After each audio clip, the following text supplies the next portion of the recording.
The Vryn hegemony had ruled the galaxy for 12,000 years. Their crystalline ships moved through space like floating cities of light. Every species in the known universe bowed before them. The Vryn were not cruel masters, but they were absolute ones. They had technology that made other races look like children playing with sticks. Humanity arrived in this universe 73 years ago. They came in small ships with hopes of friendship. The Vryn looked at these newcomers and saw nothing special. Humans were soft creatures. They had no natural armor. They could not survive in hard radiation. Their lifespans were short. The Vryn gave humanity a simple choice: accept your place or face destruction. So humanity accepted. They took the mining worlds. They grew food on agricultural planets. They built their small colonies in the corners of the galaxy where nobody else wanted to live. The humans worked hard and asked for little. They seemed content with their lot. The Vryn stopped paying attention to them after a few decades. Captain Sarah Chen stood on the bridge of the UHSV Indomitable. Her ship was officially listed as a research vessel. It had plain gray walls and simple controls. To anyone looking from outside, it appeared to be just another human cargo ship. This was exactly what humanity wanted the Vryn to think. Sarah was 52 years old. Her hair had gone gray years ago. She had deep lines around her eyes from too many years in space.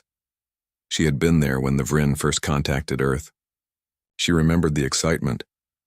She also remembered when that excitement turned to disappointment, then fear, then quiet anger. 20 years ago, Sarah lost her daughter. The Vryn came to a human mining station and found the workers trying to organize. They wanted better conditions. The Vryn considered this rebellion. They destroyed the entire station. 4,000 people died. Among them was Maya Chen, age 19. Sarah never forgot. She also never stopped working. She became a ship captain. She studied Vryn technology. She learned everything she could about their weaknesses. And she waited. The call came on a Tuesday morning, station time. New Terra was burning. The colony had 4 million people. They had asked the Galactic Council for fair trade agreements. They wanted to sell their crops at market prices instead of the fixed rates the Vryn demanded. It was a reasonable request. It was also the last request they ever made. The Vryn fleet appeared without warning. 6 warships, each the size of a small moon.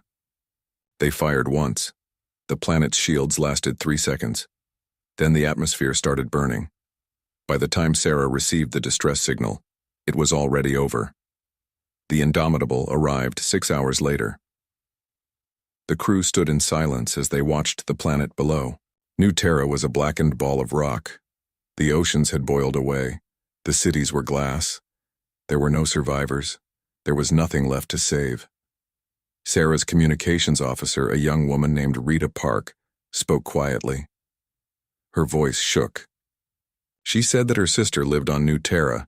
She said past tense, lived. Around the bridge, Sarah saw similar faces. Everyone had lost someone, maybe not on New Terra specifically, but somewhere. Some station, some colony, some family member who made the mistake of thinking they deserved basic dignity. The proper procedure was clear. Return to Earth. Report what happened. File an official protest with the Galactic Council. Wait for nothing to change. That was what a good captain would do. Sarah Chen had never been particularly good at following procedures. She turned to her crew. She told them there was another option. They could run, or they could fight. Fighting meant death. It probably meant death for nothing. The Indomitable was 1 ship. The Vryn had 10,000. The math was simple and cruel. But Sarah had spent 20 years preparing for this moment. The Indomitable was not really a research vessel. Hidden beneath the plain exterior were weapons humanity had built in secret. Railguns that could fire metal slugs at nearly light speed. Fusion drives that could outrun most Vryn ships. An artificial intelligence named Archon that could think faster than any organic mind. They had one advantage. The Vryn thought they knew humanity. They thought humans were weak, scared, broken. The Vryn had no idea what desperate people could do. Sarah's executive officer, Commander James Rivera, was a practical man. He asked what one ship could do against an empire. He asked if she was really willing to throw away 147 lives for revenge. Sarah looked at the dead planet below. She thought about her daughter. She thought about 4 million people who died for asking to be treated fairly. Then she answered, "This was not revenge," she said. This was a message. Humanity needed to show the galaxy something. They needed to prove that humans were not slaves. They were not cattle. They were not things to be used and discarded. If the Indomitable died making that statement, then at least they died as free people. She put it to a vote. Every crew member had a choice. They could take the escape pods back to human space, or they could stay and fight. No judgment either way. This was not a military operation. This was something else. Something humanity had never tried before. The vote took 5 minutes. It was unanimous. Every single person chose to stay. Sarah nodded. She had expected this. These people had all volunteered for the Indomitable's crew. They had all known, on some level, what the ship really was. They had all been waiting for this day. She gave the order. Plot a course for the neutral zones. Bring all weapons online. Wake up Archon fully. They had work to do. As the Indomitable turned away from New Terra's corpse, Sarah allowed herself one moment of grief. Then she pushed it down. There would be time for mourning later. Maybe. Probably not. But right now she had a war to start. One human ship against a galactic empire. It was insane. It was impossible. It was also the only thing left to do. The Vryn had ruled for 12,000 years. They were about to learn that empires, no matter how powerful, could fall. Sometimes all it took was one person who refused to bow. Sometimes all it took was 147 people who decided enough was enough. The galaxy was about to change. The Vryn just did not know it yet. The Indomitable traveled through uncharted space for 3 weeks. The neutral zones were areas between claimed territories. No government controlled them. Pirates and refugees lived there. It was the one place the Vryn rarely looked. Sarah spent those weeks reviewing everything they knew about Vryn technology. The crystalline beings coordinated through a psychic network. Every Vryn ship was connected to every other. This made them incredibly efficient in battle. When one ship learned something, all ships knew it instantly. But Sarah had begun to suspect this strength was also a weakness. If all Vryn felt what each other felt, then pain would spread through them like wildfire. Fear would multiply. One panicking Vryn would cause others to panic. The network that made them strong could also break them. Archon agreed. The artificial intelligence had been analyzing Vryn battle patterns for years. It found something interesting. When Vryn ships took unexpected damage, their response time slowed by 0.3 seconds. That was how long it took for the shock to pass through the network and for coordination to resume. 0.3 seconds was not much. But in combat, it could mean everything. The crew worked 16-hour days preparing the ship. Engineers converted cargo bays into weapon mounts. They stripped out everything not essential to combat. Furniture, personal belongings, comfort systems all went out the airlocks. The Indomitable became a weapon with a crew, nothing more. Sarah walked the corridors during night shifts. She saw crew members recording messages home. She did not stop them. Everyone knew the odds. Everyone understood they were probably going to die. But they kept working anyway. Humans were strange that way. Even facing certain death, they could not stop trying. On the 14th day, they encountered something unexpected. A small ship appeared on sensors. It was badly damaged and leaking atmosphere. Sarah ordered the Indomitable to intercept. They brought the ship into the cargo bay and found 3 Keleth inside. The Keleth were a reptilian species. They had scales like emeralds and eyes that saw in multiple spectrums. The Vryn had conquered their homeworld 200 years ago. Since then, the Keleth served as laborers and technicians throughout the hegemony. They were considered loyal subjects. The leader of the 3 called himself Sikthar. He spoke through a translation device in broken but understandable human language. He asked why humans helped them. Sarah said it was the right thing to do. Sikthar made a sound like grinding stones. It was Keleth laughter. He told Sarah that his people watched humans carefully. Everyone watched humans. The entire galaxy wondered when humanity would finally break.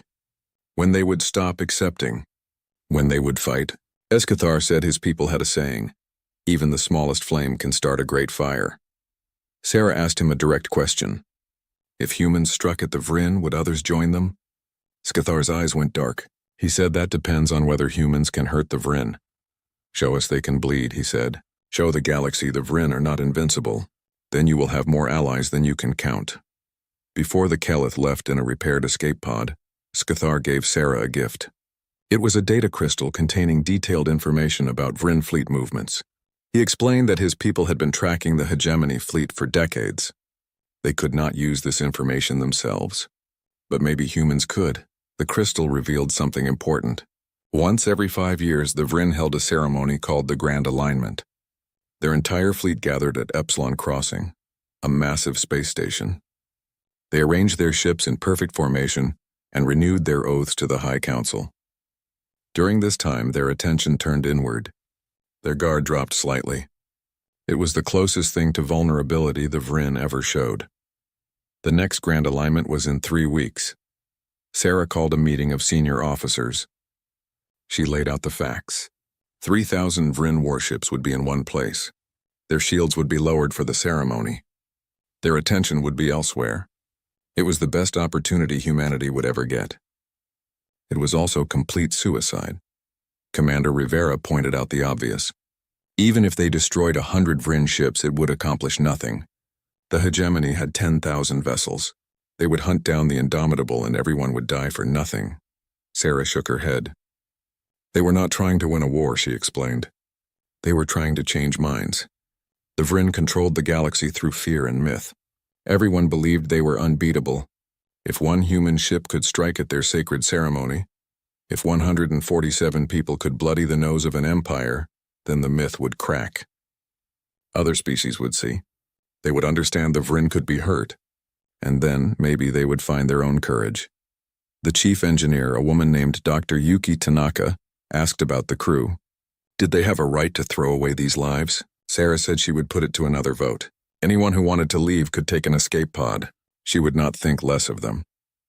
The vote happened that evening. This time it was not unanimous. 3 people chose to leave. Sarah helped them prepare their escape pods personally. She thanked them for their service. She told them to tell Earth what happened here. Someone needed to remember. The remaining 144 crew members began final preparations. They trained in combat simulations. They studied Vryn ship layouts. They memorized contingency plans and backup contingency plans. Archon worked 24 hours a day calculating approach vectors and firing solutions. Sarah spent her nights alone in her quarters. She recorded a message to Earth. She explained what they were doing and why. She talked about her daughter Maya. She talked about New Terra. She talked about the 400 species living under Vryn rule, all of them waiting for someone to show them rebellion was possible. She ended the message with words she hoped would matter. "We are not terrorists," she said. "We are not suicidal. We are people who believe that freedom is worth dying for. We are people who refuse to live on our knees. If you remember nothing else about us, remember that we chose this. We chose to stand." The day before they reached Epsilon Crossing, the crew held a ceremony. It was not religious exactly. Humans had 100 different religions and no religions. But they needed to mark this moment somehow. They gathered in the cargo bay, the largest open space on the ship. People told stories. The communications officer spoke about her sister on New Terra. The navigator talked about his father who died in a mining accident when safety equipment failed.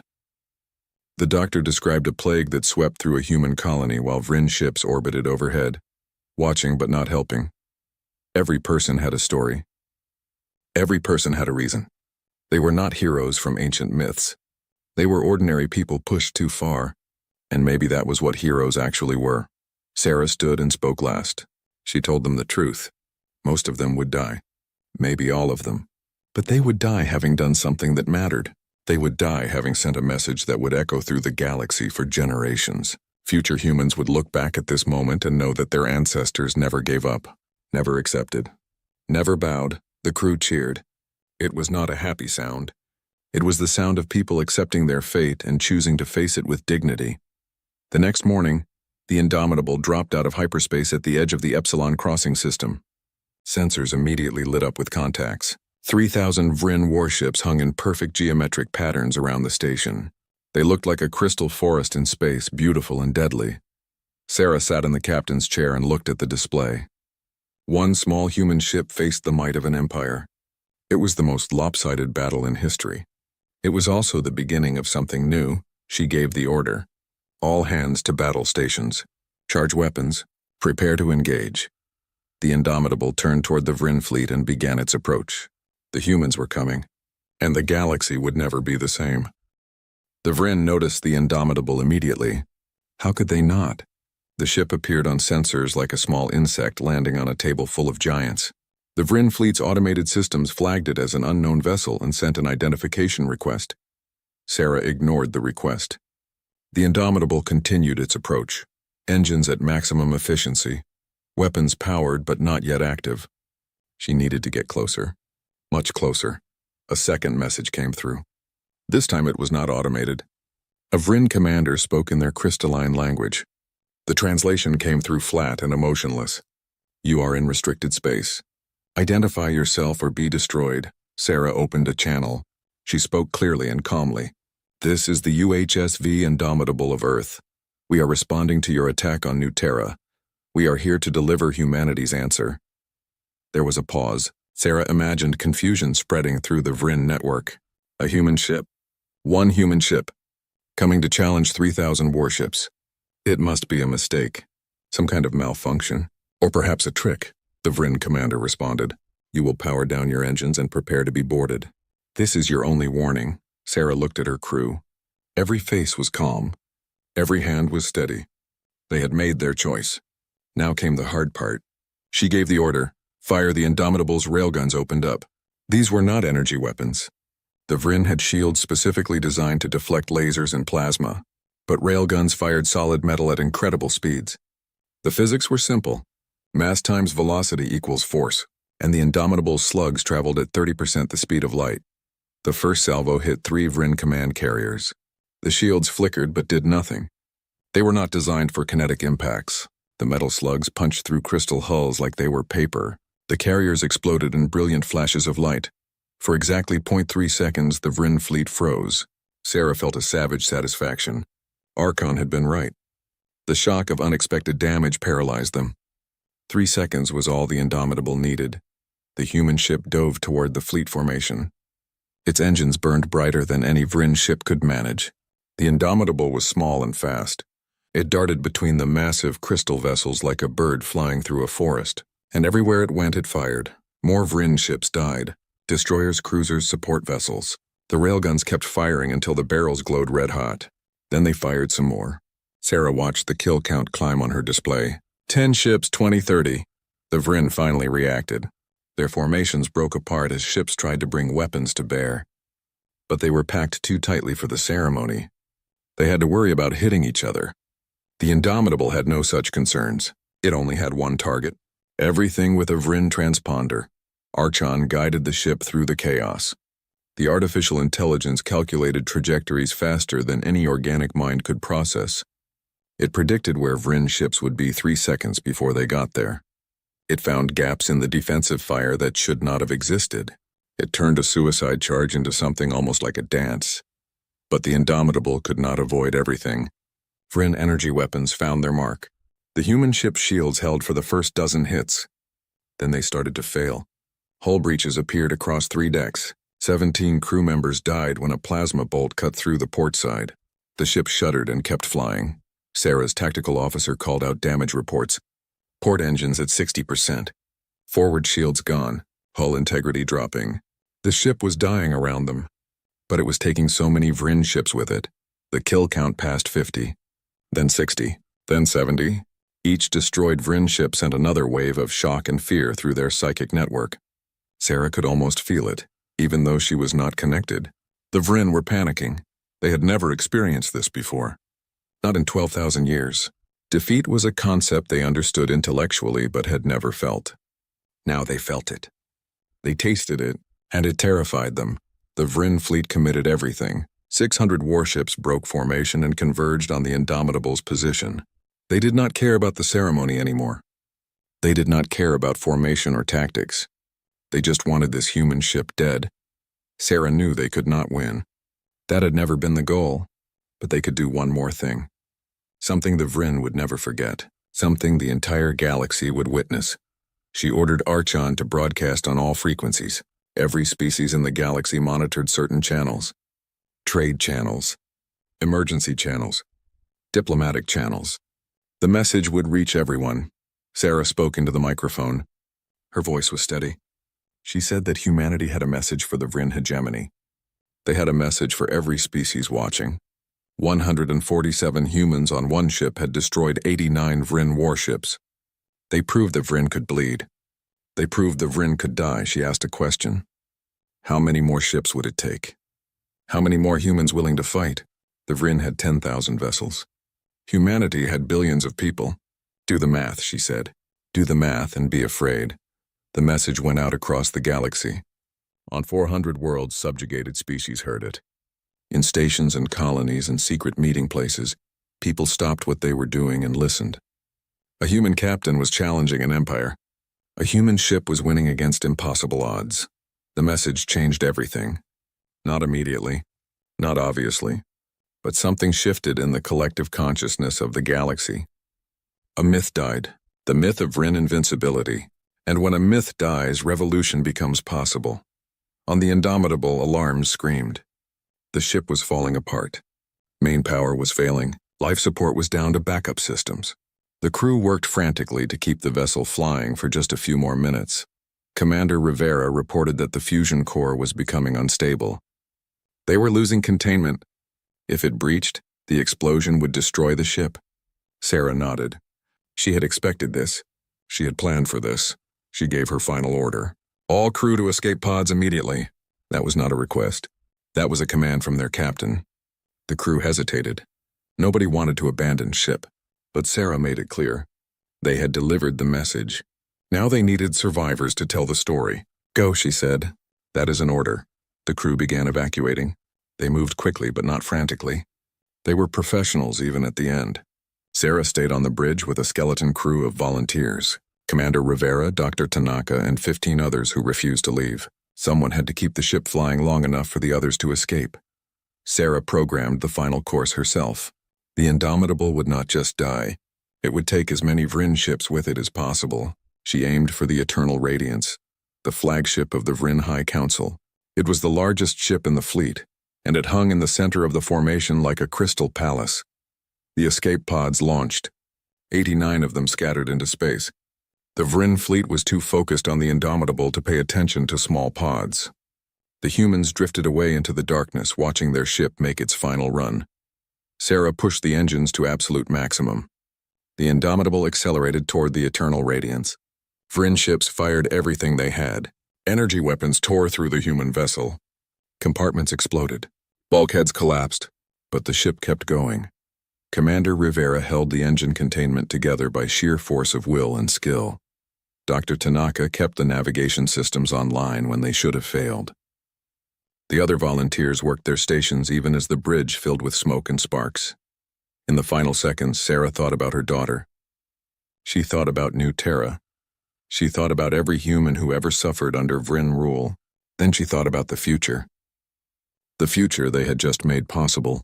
The Indomitable struck the Eternal Radiance at 40% the speed of light. The impact alone would have been devastating. But the fusion core breached at the moment of collision. For one brief instant, a new star was born in the heart of the Vryn fleet. The explosion consumed everything within 1,000 kilometers. The Eternal Radiance simply ceased to exist. So did the Indomitable. So did 300 Vryn warships that were too close to escape.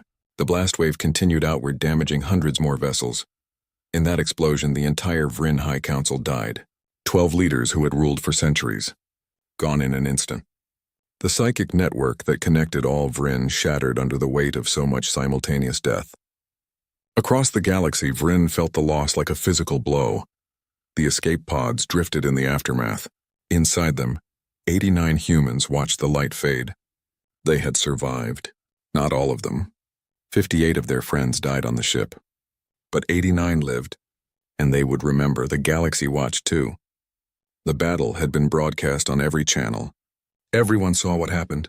One human ship destroyed 400 Vryn vessels. One human captain challenged an empire and made it bleed.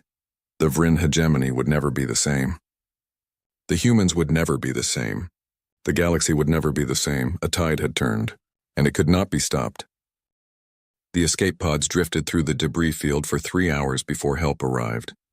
It came from an unexpected source. Keleth ships emerged from hyperspace and began collecting the human survivors. Siskathar himself commanded the rescue fleet. He told the humans they had done the impossible. Now it was time to see what happened next. The Vryn fleet at Epsilon Crossing was in chaos. Their High Council was dead. Their formation was shattered. Ships fled in every direction, some back to their home territories, others to nearby stations. The psychic network struggled to recover from the trauma. For the first time in 12,000 years, the Vryn did not know what to do. News of the battle spread across the galaxy within hours. Every species heard the story. 1 human ship, 3,000 Vryn vessels, 400 destroyed. The numbers seemed impossible, but thousands of witnesses confirmed them. The broadcast showed everything. There was no denying what happened. Reactions varied by species. Some were terrified.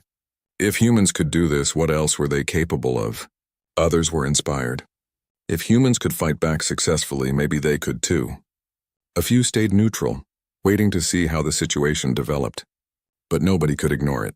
The Keleth were the first to act.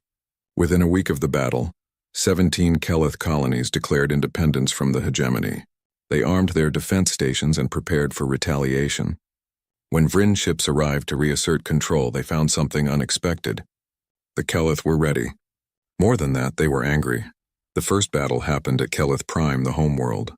3 Vryn cruisers faced a ragtag defense fleet of mining ships and converted transports. It should have been a massacre. Instead, the Keleth used tactics they learned from watching the Indomitables' final fight. They were fast. They were unpredictable. They targeted specific systems instead of trying to destroy entire ships, and they won. Other species took notice. The Varth Collective, a group of insectoid miners, stopped sending resources to Vryn worlds. The Menos tribe's nomadic traders began sharing intelligence about Vryn fleet movements with anyone who asked. The Threen, silicon-based life forms who had been conquered 6 centuries ago, started sabotaging Vryn facilities on their worlds. The Vryn tried to respond. They sent fleets to crush the rebellions, but something had changed. Their coordination was off. Their confidence was shaken. Ships that should have fought with perfect synchronization made mistakes. Captains who should have pressed attacks hesitated. The psychological wound from Epsilon Crossing ran deeper than anyone realized. Back on Earth, the reaction was complicated. Humanity learned about the Indomitables' battle from the 3 crew members who had taken escape pods before the attack. Their testimony reached Earth just hours after the galaxy-wide broadcasts began. The response was confusion, then shock, then debate. Some humans called it heroism. Others called it terrorism. The government was terrified of Vryn retaliation. They scrambled to distance themselves from Captain Chen's actions. They issued statements claiming the Indomitable acted without authorization. They offered to help hunt down any other rebel humans. It was a desperate attempt to avoid punishment. But human populations did not listen to their government. In colonies and stations across human space, people celebrated. They held vigils for the fallen crew. They painted the Indomitable's name on walls and ships. They told stories about Captain Chen and her impossible victory. The government could issue all the statements it wanted. The people knew what they believed. The Vryn never attacked Earth. They had bigger problems. Their empire was fragmenting. Subject species were rebelling across dozens of systems. The remaining Vryn fleet was stretched thin trying to maintain control. They had neither the time nor the resources to punish humanity properly. 6 months after the battle, the surviving crew members were found. The Keleth ships brought them to a neutral station in the Threshold sector. The humans had spent those months hiding, recovering, and wondering if they would be hunted forever. Instead, they found themselves famous. Representatives from 40 different species came to meet them. They brought requests for military advice, offers of alliance, and expressions of gratitude. The humans who had expected death or imprisonment found themselves treated like liberators. It was overwhelming. Among the survivors was Lieutenant Rita Park. the communications officer who lost her sister on New Terra. She stood in a conference room filled with aliens and could barely process what was happening. A Keleth elder thanked her for giving his people hope. A Varth worker offered her a crystal that represented honor in their culture. A Threen diplomat said humans had shown the galaxy how to be brave. Rita thought about her sister. She thought about Captain Chen. She thought about the 58 crew members who died on the Indomitable. Then she spoke. She said they did not do this for glory. They did it because someone had to. Because accepting tyranny was worse than dying free. Because silence in the face of evil was itself evil. Her words were recorded and spread throughout the galaxy. They became a rallying cry for the growing resistance movement. Different species, different worlds, but one message. Enough was enough. The Vryn hegemony fought to maintain control for 3 more years. They won some battles. They crushed some rebellions, but they could not win everywhere at once. Their empire, built on fear and myth, crumbled when those things disappeared. Each lost battle made them weaker. Each successful rebellion encouraged others. It was a slow collapse, but it was inevitable. Eventually, the Vryn homeworld itself faced uprising, not from conquered species, but from their own people. Young Vryn who questioned the old ways. Vryn who were tired of endless war to maintain an empire. Vryn who saw the writing on the wall and chose a different path. The hegemony formally dissolved 4 years after the Battle of Epsilon Crossing. The remaining Vryn territories reorganized into smaller, independent states. Some remained isolated. Others sought to join the new galactic community that was forming. It was messy and complicated and sometimes violent, but it was change. In the aftermath, hundreds of species came together to form a new government. They called it the Galactic Coalition. It was not perfect. It had no military. It had limited power, but it was built on cooperation instead of domination. Every member had an equal voice, including humanity. Earth's government, which had tried so hard to distance itself from Captain Chen, now claimed credit for her actions. They said she had been following secret orders all along. They said humanity had always planned to liberate the galaxy. The surviving crew members found this hilarious and infuriating, but they said nothing. History belonged to whoever wrote it down first. One person was still missing. Captain Sarah Chen. Her body was never found in the debris of Epsilon Crossing. Most assumed she died in the explosion with the rest of the bridge crew. Memorials were held. Statues were built. Her name became legend. 8 months after the battle, a damaged escape pod was found drifting at the extreme edge of the Epsilon system. It had been traveling on minimal power, its beacon too weak to detect until a Keleth patrol ship happened to pass nearby. Inside was a single occupant, barely alive, kept in stasis by failing medical systems. It was Sarah Chen. She had not been on the bridge during the final collision. Commander Rivera had knocked her unconscious and put her in an escape pod during the last minutes. He sealed it manually and launched it himself. Sarah was the captain. Someone needed to survive to tell the true story. Rivera made that choice for her. Sarah woke up in a Keleth medical facility. It took her 3 days to fully recover. When she learned what happened while she drifted in space, she did not know how to feel. The Vryn were broken. The galaxy was free, and she had slept through most of it. Escathar visited her personally. He told her that her sacrifice had saved billions of lives, that her courage had changed the course of history, that she was a hero to 400 species. Sarah listened and felt empty. She was not a hero. She was a mother who lost her daughter and a captain who lost her crew. Heroes were supposed to feel triumphant. She just felt tired, but the galaxy did not care about her feelings. They needed a symbol. They needed someone to represent the victory. So Sarah Chen, who wanted nothing more than to disappear, became the face of the new era. Earth recalled her home. There was talk of court-martial, but it never happened. Public opinion would not allow it. Instead, they held a ceremony. They gave her medals. They promoted her to admiral. They asked her to help build humanity's new military fleet. Sarah accepted the promotion. She had no choice, really. But she made them add one condition. Every ship in the new fleet would carry a memorial plaque listing the names of the Indomitable's crew. All 147 of them, the ones who survived and the ones who died, they would be remembered. That was not negotiable. The galaxy changed. It did not become peaceful. It did not become perfect. But it became free. And that was enough. 5 years after the Battle of Epsilon Crossing, Admiral Sarah Chen stood in a shipyard orbiting Mars. Around her, construction crews worked on 50 new vessels. These were not research ships with hidden weapons. These were warships built openly and proudly. Each one carried the name of someone who died on the Indomitable. The flagship was nearly complete. Sarah had insisted on its name personally. The UHSV Indomitable II. It was larger than the original, more powerful, better armored, but it carried the same spirit. The same message. Humans would not bow, would not break, would not accept tyranny. The galaxy had changed in 5 years. The Galactic Coalition now included 312 member species. They met regularly to discuss trade, territory disputes, and mutual defense. It was messy. Arguments were common, but wars were rare. Most species had decided that cooperation was better than conquest. The Vryn still existed, but their territory had shrunk to a handful of systems. Some Vryn states joined the coalition. Others remained isolated, clinging to memories of their lost empire. A few became raiders and pirates. Most just tried to find their place in a galaxy that had moved on without them.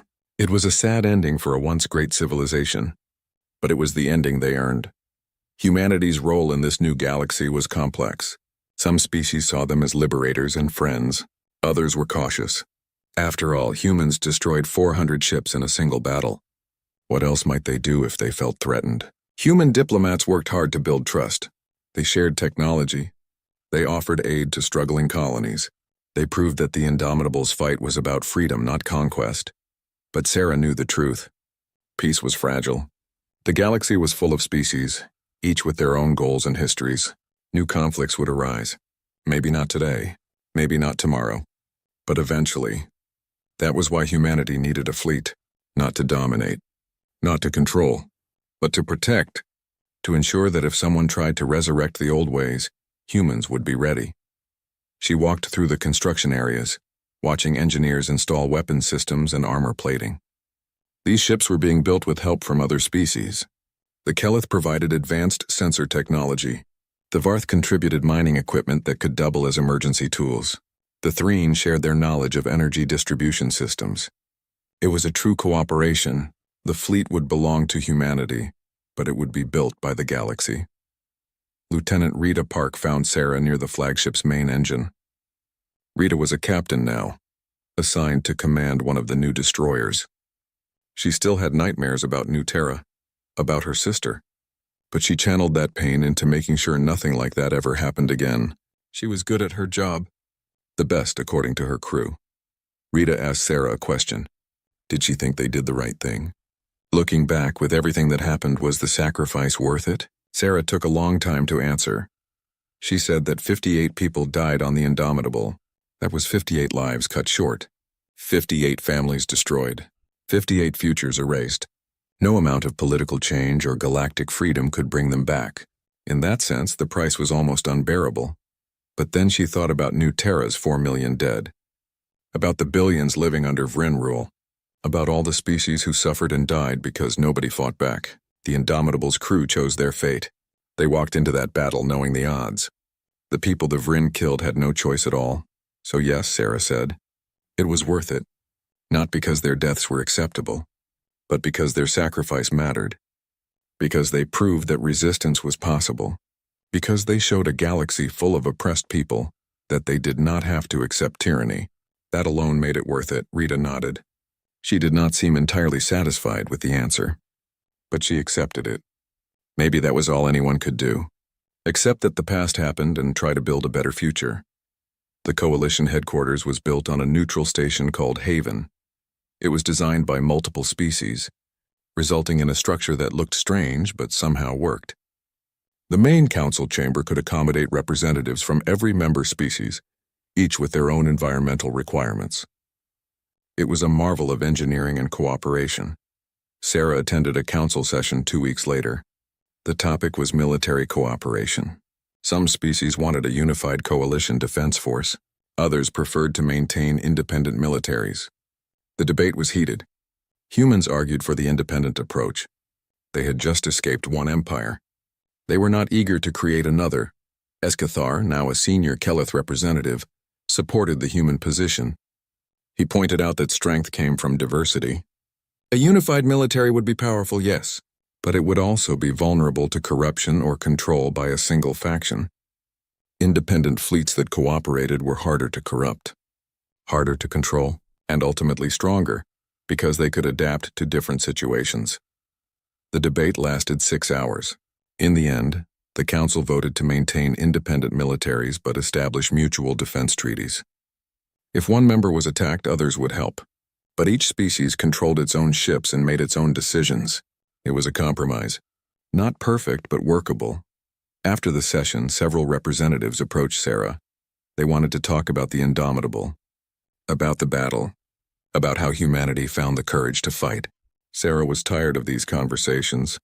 She had told the story 1,000 times, but she understood why people asked. They needed to know.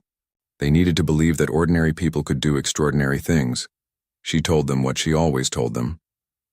Courage was not the absence of fear. It was acting despite fear. The Indomitable's crew was terrified. They knew they were going to die. But they went anyway because staying silent was worse than dying. Because accepting evil was worse than fighting it, even hopelessly. One of the representatives, a young Threen named Crystallis, asked if Sarah would do it again. Knowing what she knew now, knowing the cost, would she still give that order? Sarah looked at the young being for a long moment.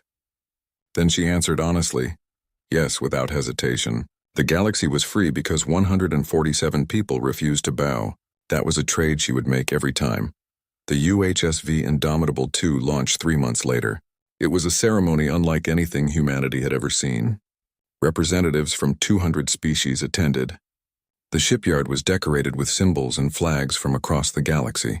Speeches were made in dozens of languages. It was chaotic and beautiful and overwhelming. Sarah gave the final speech. She stood before a crowd of thousands and spoke simply. She said the first Indomitable proved something important. That tyranny could be fought.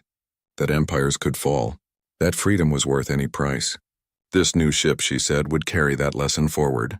It would protect the peace they fought so hard to achieve. And it would remind everyone, human and alien alike, that the strong had a duty to protect the weak, not to rule them. To protect them, the crowd cheered. Sarah felt uncomfortable with the attention. She was not a politician. She was a soldier who did what needed doing. But she understood the symbolism. The galaxy needed heroes, needed stories of resistance and victory, so she played her part. For the people who died, for the galaxy they saved, for the future they made possible. The Indomitable II lifted from its dock and began its first flight. 50 escort ships from 20 different species joined it. They flew in formation through human space, then into coalition territory. It was a show of unity, a demonstration that the galaxy had changed fundamentally. Sarah stood on the bridge of the flagship and watched the stars pass by. The bridge was different from the original ship, larger, more sophisticated, but it felt the same somehow, like she was home, like she was exactly where she was supposed to be. Her first officer approached. It was Commander Marcus Webb, a veteran who had lost his entire family to a Vryn raid 15 years ago. He asked for their first orders. Where should they go? What should they do? Sarah smiled. It was a rare expression for her these days. She said they would patrol the border regions, help colonies that needed assistance, show the galaxy that humanity's strength would be used to protect, not conquer. They would be what the Vryn never were. They would be guardians, not masters. The Indomitable II set course for the frontier. Behind it, 49 other human warships prepared to join the effort. Each one was named for a fallen crew member of the original ship. Each one carried a piece of that legacy forward. They would not be the last ships humanity built, but they would always be the first of the new era. The era humanity helped create. Across the galaxy, former subjects of the Vryn hegemony went about their lives. They worked. They loved. They raised children. They built futures. And when they looked up at the stars, they no longer saw the shadow of an empire. They saw possibility. They saw freedom. Sometimes late at night, Sarah would visit the memorial room on the flagship. It was a small chamber near the center of the ship. On the walls were plaques listing every crew member who served on the original Indomitable. Pictures, names, brief descriptions of who they were. Sarah would stand there and remember. Commander Rivera, who saved her life at the cost of his own. Dr. Tanaka, who kept systems running past all reasonable limits. The young ensign who was afraid but stayed anyway. The veteran sergeant who told jokes to keep morale up. All of them. Every single one. She made them a promise. Their sacrifice wouldn't 10 years after the Battle of Epsilon Crossing. The galaxy had settled into its new reality. The Galactic Coalition was now the dominant political force, though it governed through consensus rather than force. Trade flourished between species who had once been strangers or enemies. Scientific cooperation led to advances that benefited everyone. Wars still happened, but they were smaller, localized, and increasingly other coalition members stepped in to mediate before conflicts escalated. Humanity's fleet had grown to 200 ships, not the largest in the galaxy but among the most respected. Human captains were known for their adaptability and willingness to fight against long odds. Other species learned from human tactics. The idea of asymmetric warfare, of using intelligence and unpredictability to overcome superior force, spread throughout the galaxy. The Vrin's old strategy of overwhelming power was replaced by something more subtle and effective. Admiral Sarah Chen was 62 years old now. Her hair was completely white. She moved a bit slower than before, but her mind remained sharp. She commanded the Coalition Defense Initiative, a voluntary organization that coordinated military responses to threats against member species.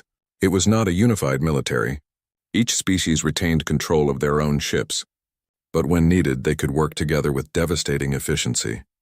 The initiative was tested 3 years after its formation. A group of Vrin extremists calling themselves the Crystal Restoration attempted to restart their empire. They had gathered a fleet of 300 ships, mostly old hegemony vessels they had kept hidden. They struck at a Calith colony world, killing thousands in a surprise attack. The Coalition's response was immediate. Within 6 hours, ships from 40 species arrived at the colony. The human contingent was led by Captain Rita Park and her destroyer, the UHSV Defiant. The Kelith brought their entire home fleet. The Varth sent mining ships converted for combat. Even some peaceful Threen colonies sent support vessels. The Crystal Restoration expected to fight Kelith ships alone. Instead, they faced a combined force of 800 vessels representing the entire galaxy. The battle was brief. The extremists were offered one chance to surrender. When they refused, the Coalition fleet disabled their ships with minimal casualties. The extremist leaders were captured and tried for war crimes. It sent a clear message. The galaxy would not return to the old ways. Sarah watched that battle from the bridge of the Indomitable II. She did not need to give many orders. The Coalition forces worked together naturally after years of joint training and exercises. Each species contributed its strengths. Kelith sensors detected the enemy first. Varth ships blocked escape routes. Threen vessels jammed communications. Human ships led the final assault. It was beautiful in a way. Not the violence, but the cooperation. 300 species working as one. After the battle, Sarah received a message from an unexpected source. It came from a Vrin leader named Crystal Song at Dawn. He was one of the younger Vrin who had grown up after the fall of the hegemony. He thanked Sarah for stopping the extremists. He said that his generation wanted to move forward, not backward. They wanted to be part of the galaxy, not its masters. He asked if humans could forgive the Vrin for their past crimes. Sarah thought about that question for a long time before responding. Could she forgive the species that killed her daughter? That destroyed New Terra?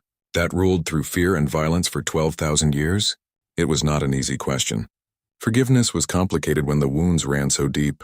She wrote back honestly. She said she could not speak for all humanity. She could only speak for herself. And the truth was that she would never forget what the Vrin did. Never stop mourning the lives they took. But she also understood that Crystal Song at Dawn and his generation were not responsible for those crimes. They inherited a terrible legacy, but they did not create it. Forgiveness might not be possible, Sarah wrote, but coexistence was. If the young Vrin wanted to build something better, humans would help. Not because they forgot the past, but because they believed in the possibility of a better future. That was what the Indomitable fought for. Not revenge, not domination, but the chance for everyone to choose a different path. The message became public. It sparked debates across the galaxy. Some said Sarah was too forgiving. Others said she was not forgiving enough. But most understood what she meant.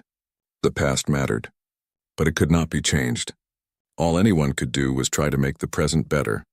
On the 20th anniversary of the Battle of Epsilon Crossing, a massive memorial was unveiled at Haven Station. It was designed by artists from 50 different species. The centerpiece was a sculpture of the original Indomitable, rendered in crystal and metal. Around it were plaques listing the names of all who died in the battle, as well as those who died fighting for freedom in the years that followed. The dedication ceremony was attended by thousands.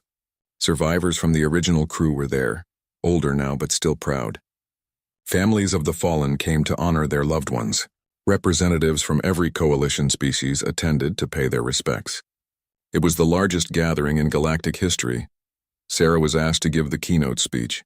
She stood before the memorial and looked at the names carved into the wall.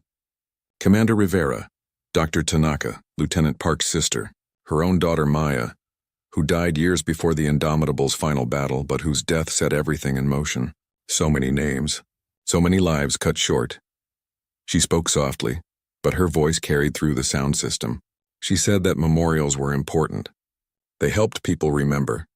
But the best memorial was not a statue or a plaque. The best memorial was the galaxy they had built. A galaxy where hundreds of species lived as equals, where cooperation replaced domination, where freedom was not just a word but a reality. The crew of the Indomitable did not die to be remembered, Sarah said. They died so that others could live freely. Every child born on a world no longer controlled by tyrants was their true memorial. Every species that chose its own destiny was their legacy. Every person who stood up against injustice was continuing their work. She ended with a challenge. She told the crowd that the galaxy would always face threats. New empires would rise. New tyrants would seek power. But now everyone knew the truth. Resistance was possible. Victory was possible. One ship proved that at Epsilon Crossing. Imagine what millions of ships could do. Imagine what billions of people could do if they stood together. The crowd stood in silence after she finished. Then someone started applauding. It spread through the gathering until thousands were cheering. Sarah stepped back from the podium and looked at the memorial. She touched the wall where her daughter's name was carved. Then she touched the section listing the Indomitable's crew. "We did it," she whispered. "We proved we belong here. We proved that freedom matters more than life. We changed everything." Later that evening, Sarah stood alone on an observation deck of the Indomitable II.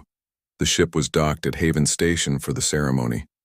Through the windows, she could see ships from dozens of species coming and going. Trade vessels, passenger liners, scientific expeditions, military patrols. All of them moving freely through space that had once been controlled absolutely by the Vrin. Captain Rita Park joined her. Rita commanded her own cruiser now, the UHSV Liberty. She had grown into a fine officer, strong, compassionate, willing to make hard choices but always questioning whether those choices were right. Sarah was proud of her. Rita asked Sarah what she thought about when she looked at the stars now. Sarah smiled. She said she used to see danger everywhere, threats, enemies, battles waiting to happen. But now she saw possibility. She saw a galaxy full of different people trying to make better lives. She saw cooperation where there used to be conquest. She saw hope. That did not mean the danger was gone, Sarah added. It never would be. But now they were ready for it. Now they had allies. Now they had proof that even the mightiest empire could fall if enough people said no. Rita nodded. She asked one more question. What would Sarah do now? She had accomplished everything. Freed the galaxy, built a fleet, established a defense initiative. What was left? Sarah laughed. It was a genuine laugh, something rare for her. She said there was always more work to do, always new threats, always new problems. But she was getting old. Eventually, someone else would need to take over. Someone from the generation that grew up in this free galaxy. Someone who understood both the cost of freedom and the necessity of protecting it. She looked at Rita meaningfully. Rita understood immediately. She protested. She was not ready. She was too young. She did not have Sarah's experience or wisdom. Sarah shook her head. Nobody was ever ready for leadership. Nobody ever felt worthy. But leadership was not about being perfect. It was about caring enough to try, and Rita cared. That was what mattered. The conversation ended when alarms suddenly blared throughout the station. Sarah and Rita rushed to the command center. The displays showed an emergency situation at the edge of Koa,